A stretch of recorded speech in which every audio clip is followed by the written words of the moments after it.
بسم الله والصلاه والسلام على رسول الله. ازيكم يا حبايبي، عاملين ايه؟ النهارده فيديو جديد، ومعلش انا بعتذر ان انا غبت عليكم برده كتير. كل مره والله بعتذر يا جماعه، اعذروني. بس في اخر الفيديو هتعرفوا انا كنت متاخره ليه. والله كان غصب عني قوي، يعني انا كان بيجي لي اسئله كتير قوي. اعملي لنا كذا او جاوب على كذا او كده، يعني والله كنت بقدر على قد ما بقدر برد في الكومنتات. وقلت ايه ان شاء الله بعد كده هعمل لكم ايه الفيديو ده طبعا اللي انا كنت قايله لكم عليه وعداكم عليه من زمان، وعداكم بيه من زمان. عندي شويه لبن كده ما شاء الله رايبين، قلت ايه اشيل الوش بتاعهم كده قدامكم. يعني هشيل شويه من الوش والباقي هشيله كده مع نفسي. يعني ما شاء الله ما شاء الله، ربنا يبارك يا رب ويحفظ للناس خيرها كده ومالها يا رب. ان شاء الله الفيديو اللي بعد ده باذن الله باذن الله هجيب لكم اللبن من اول الترويب. يعني هو الفكره كلها سهله قوي يا جماعه، والله بسيطه جدا. يعني اللبن ده انا سبته كده رايب. جبته سبته لحد ما رب مثلا. يعني احنا كنا في الوقت ده، الفيديو ده بقاله شهر بصراحه. الفيديو ده متصور كده بس انا حطيت عليه الصوت، هو بقاله شهر بالظبط. اللبن كان يعني الجو كان ما بين الشتاء والصيف. خلينا نتكلم في ان دلوقتي الجو برد عندنا، احنا دلوقتي حاليا عندنا جو برد يعني خلاص يعني، واحيانا بيشتي. طيب هتعملي ايه يا نعمه في اللبن؟ انا بجيب اللبن بسيبه لحد ما يروب، يوم 2 3 يروب، ما بقلقش عليه. على حسب الجو اللبن بيروب. طب اللبن راب اعمل ايه؟ لو وشه جامد كده قدامك وهتعرفي تشيليه كده ويطلع طبقه على طول، خلاص تمام كان بيه. ما كانش حطيه في التلاجة ساعتين علشان تشيلي الوش يبقى كويس معاكي ويتشال على طول بكل سهوله. ساعتها هتلاقيه رول كده وبيتشال لوحده، وبيبقى عامل زي ما يكون في طبقه عازل ما بينهم، يعني بص بيبقى منفصل تماما عن نفسه. طيب حطيت اللبن لحد ما راب، وبعد ما راب شلت الوش زي ما انتم شايفينه اهون. وبعدين هعمله جبنه قدامكم، والطريقه سهله جدا جدا، وتقدروا ترجعوا للفيديوهات بتاعتي من زمان الزمان. يعني انا يعني شايفين القناه بتاعتي ما شاء الله كلها يعني بناء على رغبتكم انتوا. انا القناه بتاعتي تعتبر قايمه على المخبوزات والجبنه او ترويب اللبن او اللبن عموما. زي ما انتم شايفين بصوا بيطلع قطع كده زي ما هو شايفين. انا هوريكم كمان مثال دلوقتي. ده اللبن الرايب ده يا دوبك رابع يعني على طول شلت وشه وهبدا اعمله جبنه على طول. بصي لو مصلصل معاكي سيبيه يوم مش مشكله، كمان في الجو اللي احنا فيه ده مش هيقول لا، يعني بحيث ان هو يبقى متماسك اكتر. طيب هوريكي لبن دلوقتي فضل معايا 3 ايام. ما كنتش فاضيه اعمله. يعني اللبن ده رب بقاله 3 ايام. بص شرش معايا زي ما انت هتشوفي كده، شرش عادي. هو حتى لو شرش مفيش مشكله برضو، مش هيخسر كتير منك ولا حاجه. طيب الطريقه سهله وبسيطه وانتوا بتطلبوها دايما مني. وده الفيديو ده انا اتاخرت عليكم معلش، بقاله شهر متصور، بس الصوت اللي انا لسه حاطاه حاليا.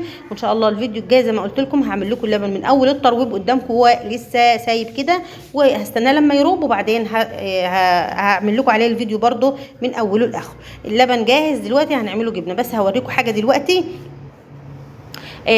هتشوفوها دلوقتي. انا معايا لبن حليب كنت غلياه ورب مني. انا هوريه لكم علشان في سؤال مهم قوي قوي اتسالته. السؤال ده هو فيه الاجابه اللي انا هوريها لكم دلوقتي. اللبن غليته عادي وسبته يومين 3 لحد ما راب. انا اتعمدت اسيبه لكم يروب علشان ارد عليكي على السؤال. بص ورايب بوشه يعني خلاص اشتطوا فيه زي ما هو السؤال بيقول لي انت لو احنا نغلي اللبن، المفروض نغلي اللبن الاول علشان لو في بكتيريا او كده. اللبن اللي هيتعمل جبنه او اللبن اللي بيتروب ما بيتغلاش. ليه؟ لان انت لو غليت اللبن وسبت راب زي كده هتلاقيه مر جدا جدا جدا. اللبن الرايب ده اهو مر قوي، هو لما بيتغلى بيروب ويروب بيمرر. ده السؤال اللي كنت عايزه اجاوب عليه. انا كده خلطتهم على بعضهم اهون علشان هعملهم قرص دلوقتي حالا. يعني انا هقفل معاكم كده وهعملهم ايه قرص معجنات. يعني اي معجنات هتعمليها هتستفادي بهم. حتى بصوا اللبن كمان كان لبن يعني اهو غليته. حتى بصوا هو بدليل ان هو مغلي. بصوا دي طبقه بتبقى تحت كده احيانا في اللبن، يعني احيانا بيبقى في طبقه في اللبن، خصوصا لو اللبن كان قبلها متلج بيبقى في طبقه كده بتتحرق كده مع الغلي. فانا هظبطه كده وان شاء الله هعمله معجنات. طب هرد تاني. هحاول بس ارد على الاسئله اللي انا فاكراها دلوقتي، وبعد كده والله هكتب لكم ورقه كده وهعرفكم. يعني بصوا الطلب، يعني في ناس قالت لي انت بتعملي بالخض ايه؟ بصوا الخض اهوت انا بعمله مرت. الخض بسيح الزبده لان بتطلب مني زبده متسيحه، وبتطلب مني اعمل فطير كتير، فبيبقى عندي كميات زبده متسيحه، بيبقى ليها المرته بتاعتها. المرته بتاعتها بستخدم لها الخض على اساس ان انا لما ابيع المرته ما تبقاش حادقه. وكمان جالي سؤال مهم، قال لك المرته يعني بتزود الضغط وبتتعب، انا بعملها الى حد ما تكونش حادقه، وده بيبقى على رغبه اللي هياكل. بيقول لي اعمليها ملح خفيف، فانا هخففها بايه؟ اخفف ملحها بايه؟ وهي اساسا المرته اساسها ملح، يعني معروفه هي المرته اساسها ملح، اللي هو بيبقى تحت الزبده لما بتسيحيها بتبقى سمن. زي ما انت شايفه اهو اللبن ما شاء الله متماسك وحلو معاكي. الطريقه سهله ومفيش ابسط من كده. تعالوا نعمل اللبن الرايب ده جبنه، وبعدين ارد على اسئله لو في مساحه في الفيديو ده. طبعا لبن الرايب هو يعني انا عندي ما شاء الله الوعيان كتير، يعني عندي كذا حاجه. يعني حطيت اللبن الرايب، قولي دول 5 كيلو لبن، حطيت لهم لتر ميه غليانه تكون اتغلت، لان احنا دلوقتي في برضو الاسئله بتجيلي كتير تقول لي الجبنه بتنزل من الحصيره، زودي الميه السخنه شويه.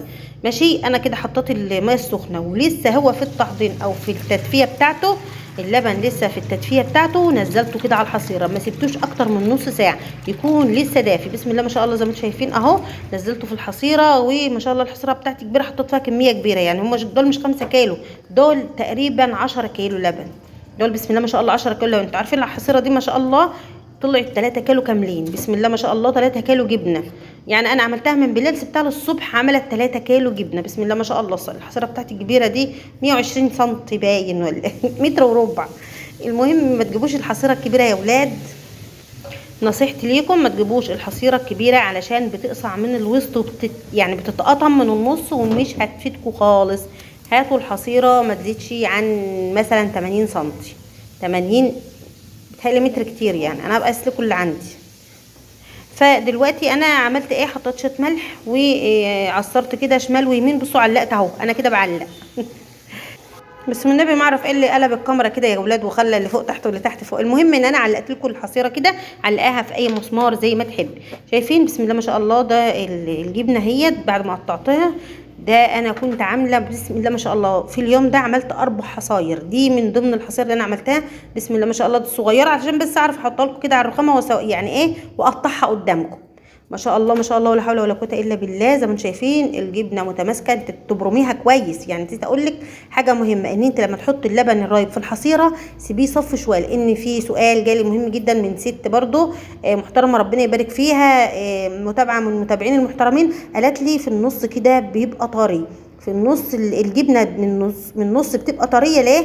لان خلاص نشفت من الجناب، والنص ده ما تصفاش كويس، خلاص هي غلفت نفسها، يعني خلاص عملت كفر كده وسابت الوسط هو اللي فيه محتفظ بالميه. فانت تسيب الحصيره تصفي شويه الاول على الحوض، تصفي شويه وبعدين تقلبها شمال ويمين. انا بسيبها ربع ساعه عادي، يعني ربع ساعه تلت ساعه بسيبها على الحوض، بعد كده اقلب شمال ويمين في الحصيره وابرمها كويس وبعدين اعلقها.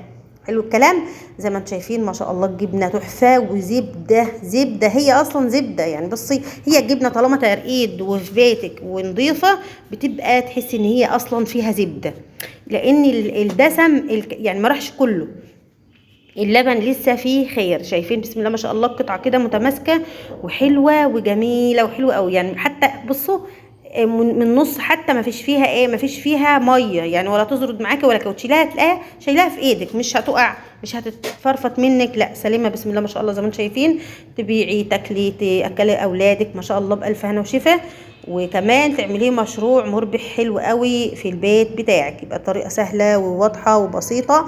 وزي ما انتم شايفين لو انتم محتاجين اي اسئله انا معاكم. المهم هرد على السؤال ده لسه تقريبا جاي لي من ساعتين 3 كده. هي بتقول لي ان هي روبت 2 كيلو لبن وجت تشوفهم تاني يوم، يعني حطيتهم امبارح، جت تشوفهم النهارده لقت الوش لسه طري وبيترج كده، وان هي حست ان هو ثبتهم للفجر، وبعدين لقت زي فقاقيع كده واللبن ما ربش، فهي قلقانه يا ترى اللبن ترميه ولا تعمل فيه ايه. لا اللبن سليم ما فيش فيه حاجه، وما فيش في الوقت ده ابدا اللبن يروب ما بين يوم وليل. اللبن بيقعد 3 ايام على ما يروب، 3 ايام ما تقلقيش عليه.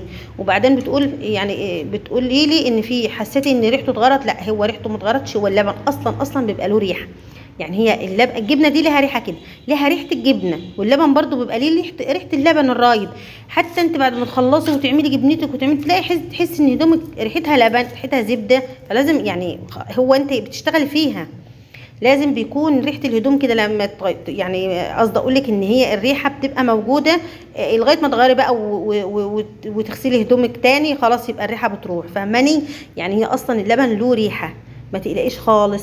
وانا اقول لكم دلوقتي انا كنت مشغوله في ايه. شايفين اهو؟ باركولي بقى، انا بصور لكم والله في الضلمه، وبصور لكم يعني بكشاف التليفون، مفيش نور اصلا. ما شاء الله احنا كنا بنعمل شويه جبس في الشقه اللي فوق كده وشويه حاجات شغل يعني.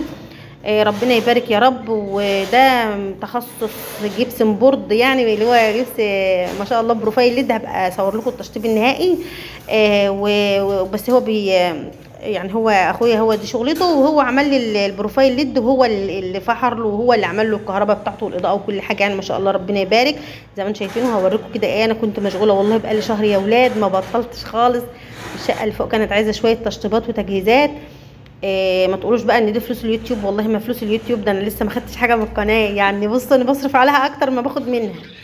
ادعوا لي كده ربنا يوفقنا يا رب ويصلح حالنا ووفقنا وربنا يوفقكم كلكم، وكل واحده فيكم وكل واحد يعمل كل اللي هو نفسه فيه واكتر يا رب، وكل اللي تتمنوه خير كده تلاقوه باذن الله. دعواتكم وان شاء الله فيديوهات كتير بقى. ادعوا لي. انا بصوا انا شطبت الاوضه بتاعت المنافع، ان شاء الله هرص فيها الحاجه تاني وهشتغل، وان شاء الله مش هحرمكم من حاجه بقى. وكل اللي لها سؤال هعمل لها فيديو. اعملوا حسابكم على كده، اللي لها سؤال هعمل لها فيديو بحاله. انتظروني بقى في فيديوهات كتير، وعايزه تشجيع منكم كتير قوي في الفيديو ده.